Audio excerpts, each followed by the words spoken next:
Una pa tayo. Bawa niyan.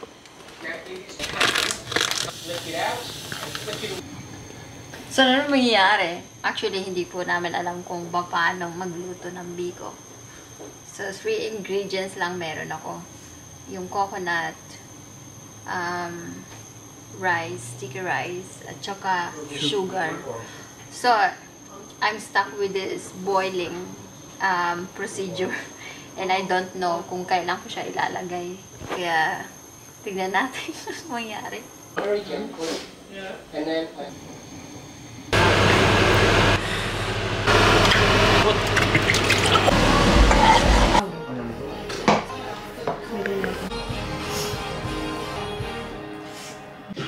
Ganyan.